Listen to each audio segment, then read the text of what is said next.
দেখো, জীবনটা একটা আশীর্বাদ স্বরূপ। আজকে আমরা এই পৃথিবীতে এসেছি, এটা কিন্তু সেই পরম করুণাময়ের পরম আশীর্বাদ ছাড়া কিন্তু আমরা আসতে পারতাম না। সেই জন্য মাথায় রেখো, জীবনে কিন্তু ভালো মন্দ দুটোই আছে, সুখ দুঃখ দুটোই আছে, দুটোই থাকবে।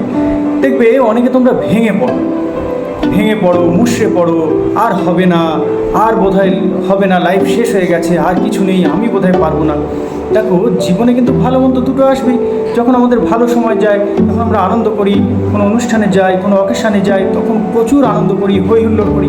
তখন তো ভাবি না যে আনন্দ করব না। তাহলে ভাবতে হবে, প্রত্যেকের জীবনে কিন্তু একটা ভালো সময়, একটা খারাপ সময় যাবেই যাবে, আসবেই আসবে। জীবনে এটা ভবিতব্য।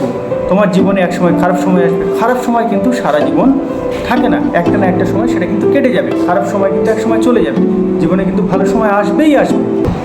তার জন্য কিন্তু তোমাকে ধৈর্য ধরতে হবে। ধৈর্য ছাড়া কোনো কিছু কিন্তু সম্ভব নয়। দেখো, জীবনে জন্ম যেমন স্বাভাবিক, মৃত্যুও কিন্তু সেরকম স্বাভাবিক। জন্মটা স্বাভাবিক, মৃত্যুও স্বাভাবিক। সেই জন্য জন্মিলে মরিতে হবে, অমরকে কথা কবে। আমরা জানি জীবনের সাথে সাথে মৃত্যু, সুখ দুঃখ, হাসি কান্না পাশাপাশি অবস্থান করে। সেই জন্য কখনো তুমি কিন্তু ভেঙে পড়ো না দুঃখের সময়। আবার উঠে দাঁড়াও, দেখবে দুঃখের সময় ঠিক তোমার কেটে যাবে। দেখো, আমরা যদি শহরাঞ্চলের দিকে তাকাই, যেখানে প্রচুর গাড়ি ঘোড়া চলে, তাহলে দেখবো প্রতিদিন বহু অ্যাক্সিডেন্ট হচ্ছে, বহু দুর্ঘটনা ঘটছে। সবসময় মাথায় রেখো, যে কোনো একটা কিন্তু তোমার জীবনেও আসতে পারে। সেই জন্য এটা কিন্তু ভবিতব্য। আর জীবনে কখন কী আসবে তার জন্য তোমাকে প্রস্তুত থাকতে হবে। শুধু আমরা টিভিতে দেখব আর বিভিন্ন সোশ্যাল মিডিয়ায় আমরা দেখব, তারপরে আমরা সেই নিয়ে মজা মশকরা করবো, এটা কিন্তু কখনোই হতে পারে না। নিজের জীবনেও কিন্তু সেরকম কোনো ঘটনা হতে পারে, আসতে পারে। তার জন্য তোমাকে প্রস্তুত থাকতে হবে। তোমাকে বুঝতে হবে যে জীবন মানেই কিন্তু ভালো মন্দ দুটোই নিয়ে।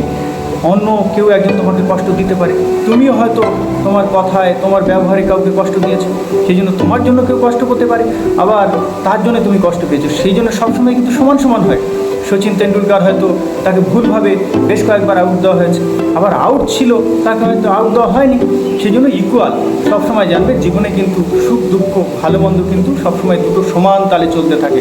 তুমি ভাবছো যে আমার জন্য বোধহয় অন্য কেউ বাঁচতে পারছে না, আবার সে ভাবছে তার জন্য বোধহয় তুমি বাঁচতে পারছো না। তুমি ভাবছো পাড়ার কোনো প্রতিবেশীর জন্য তুমি বোধহয় টিকতে পারছো না, আবার সেম একই ভাবছে অন্য কেউ, তার জন্য অর্থাৎ তোমার জন্য সে বোধহয় টিকতে পারছে না।